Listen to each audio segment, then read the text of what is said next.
Today, I'm going to be giving a few book recommendations. Welcome to Missing the Mark, where we look for meaning in strange places.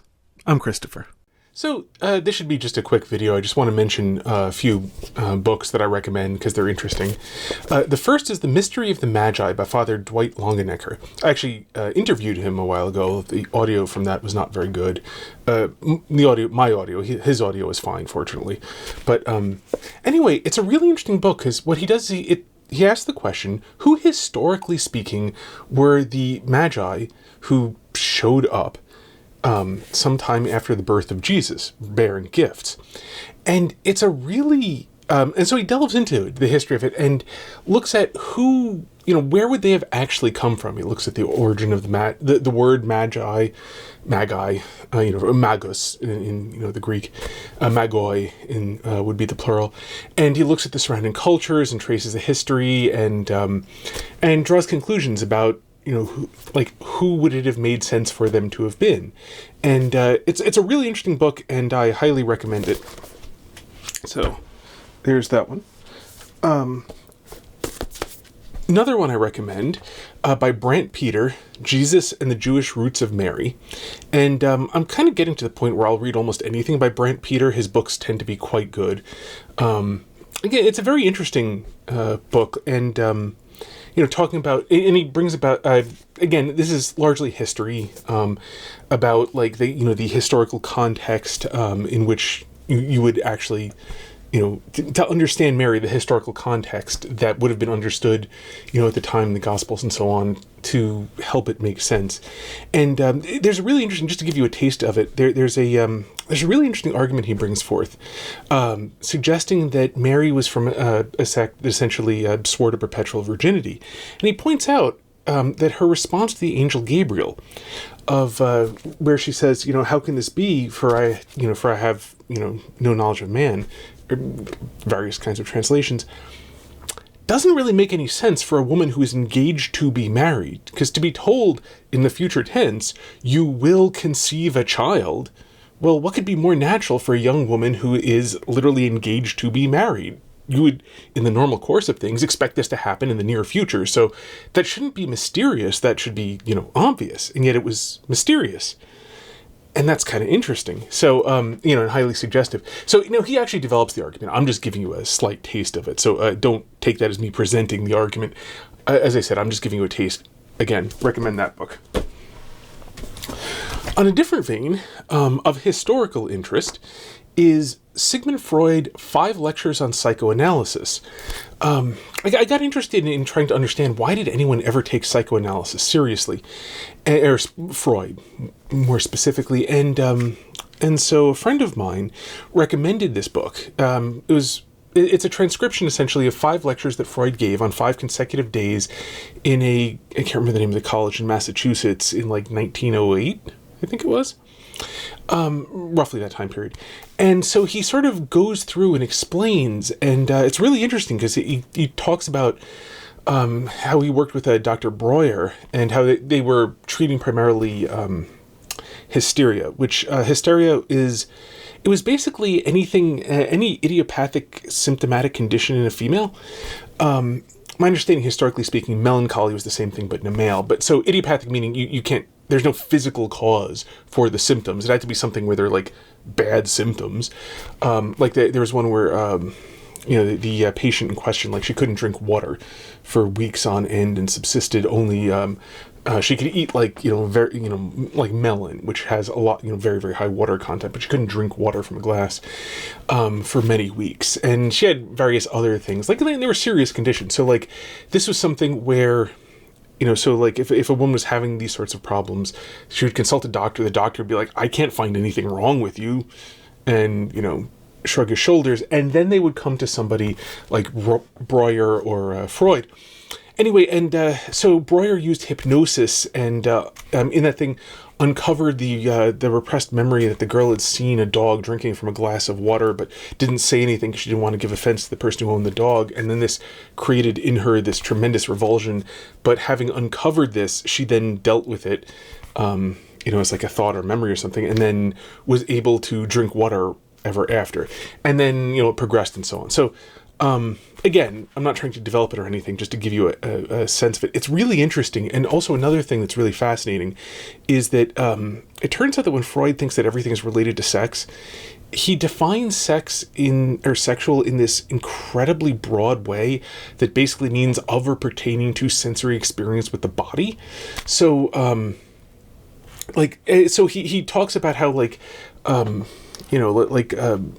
essentially what people actually mean by the word sexual later on, as like one of the later stages in development, in sexual development. So like learning to touch things at first is sexual development, not because it has anything whatever to do with the genitals or procreation, but because it has to do with like sensory experience. And the stuff having to do with the genitals and procreation much later on is the development is like the introduction of a genital element to the sexual nature of the child. It's fascinating to actually see him develop it, because it's just this ridiculous confusion of language, and he even basically acknowledges it as such. It's really interesting, but it also makes a lot of things like the Oedipal complex, for example, which he doesn't really get into much in this book. I forget. I think he mentions it basically. Doesn't really talk about it, but makes it all make a heck of a lot more sense, because it's not a great theory or anything, but it's not nearly as completely. It's a lot less important, but at the same time not nearly so wackadoodle. So very interesting from a historical perspective. Another book, A Monument to St. Augustine. This is a collection of essays, and there's one in particular by Father Erich Przywara, something like that. Przywara, right? Przywara, that's right. But it's spelled Przywara. He's Polish. He's a Jesuit. This is written in, I think, the 1960s or something to that effect. There are a bunch of other essays which I'm meaning to get to, but that one in particular was recommended to me. And it's really, really fascinating, because basically what Father Przywara does is he traces the influence of St. Augustine through modern thought, capital M, modern, like modern philosophy. And what's interesting is he,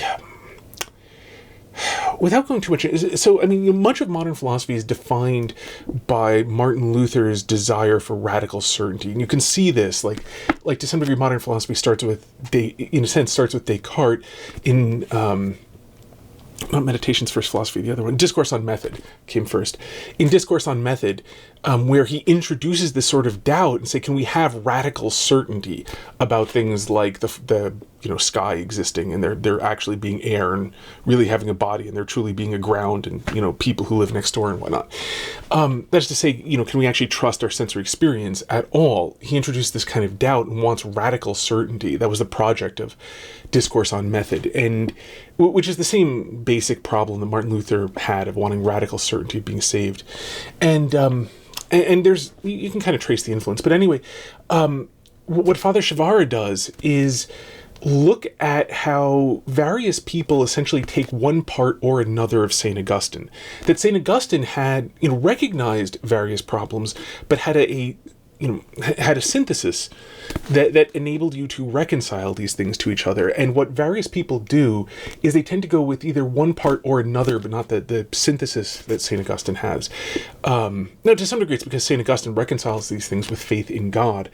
And it's faith in God that allows you to reconcile various things that are hard as a finite human being to hold on to at the same time. And so, various people, because they don't have that faith, take one part or another of St. Augustine, but not both. And so he kind of traces through in different prominent thinkers like Descartes and Kant and I think Spinoza and others. And he traces through, and it's really fascinating to see him developing. You can see you can see how this idea, and then, depending upon what thing you're taking from St. Augustine, you either split this way or that way, and, into two prominent philosophers and their camps in modern times. So, I'm told that the other essays in this are also good, and I do plan to get to them myself. I've only read the one by Father Przywara, again spelled Przywara. Ywara. It's a Polish name, and they've got essentially a Cyrillic set of phonemes, but writing in English, so you get all sorts of things. There's a reason Cyrillic has 36 letters, and the Latin alphabet needs lots of diphthongs, and so stuff gets weird. Anyway, but yeah, it's called A Monument to St Augustine: Essays on Some Aspects of His Thought, written in commemoration of his 15th centenary. So, recommend that book too. And finally, and on a very, very different kind of topic, Hunting the Hard Way by Howard Hill. Howard Hill, he may be best known as he was the archery consultant and did all the trick shots in archery on the absolutely spectacular 1939 movie The Adventures of Robin Hood, starring Errol Flynn. And he actually taught Errol Flynn how to shoot a bow, and the two of them became friends. And anyway, an interesting guy. And so he... it's on the cover is a picture of him with his trusty longbow. He pulled roughly like 110-pound longbow, typically, which he called the grandpa's. I recall he used it for a very long time. Anyhow, the point there, it's a collection. This is basically memoirs. It's a collection of stories from various points in his life, of all sorts of interesting things that he did. It starts out. I think there's actually there's actually some illustrations. I don't know if you'll see them, but it starts off with a story of him hunting a buffalo on horseback, well, sort of ponyback, with his longbow, and it's a neat ending. It finishes off with the guides who are backing up with a rifle, saying you never saw a buffalo go down that fast with a gun. So. After they doubted that he had any chance whatsoever of taking down a massive animal like a buffalo with his bow and arrow. Anyway, and there are all sorts of interesting stories of him hunting in all sorts of different places, mostly around America. He had a different book for hunting in Africa, and various other things. He talks about archery, and it's also. And also has some stories of people that he met and friends that he made along the way with some of the people who served as hunting guides, like in Florida, for example. And he led an interesting life, and it's a lot of really interesting stories. And it's also, again, it's roughly that time period, in like the 20s, 30s, into the 40s. Also, I think in the 10s, like 10s, 20s, 30s, 40s. So it's a really interesting look at it. And also, I just love the title, Hunting the Hard Way. Because, no question, a bow and arrow is definitely a much harder way to hunt than is a gun. So it's got its benefits, but it's definitely a much harder way to hunt.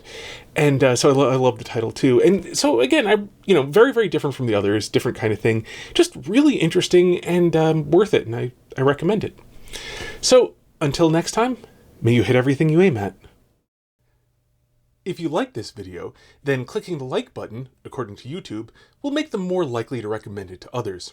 If you know anyone who might get something out of this video, then it would be kind to share it with them, or just share it on social media in general. And if you'd like to see future videos of mine, you can subscribe. And if you're not in the habit of checking your subscriptions page regularly, then I suggest clicking the notification bell and setting that to always, because otherwise subscribing to a channel basically just sort of like gives YouTube a hint that maybe it should consider recommending these videos to you, possibly at some point, if they think so. It's a funny world we live in. God bless.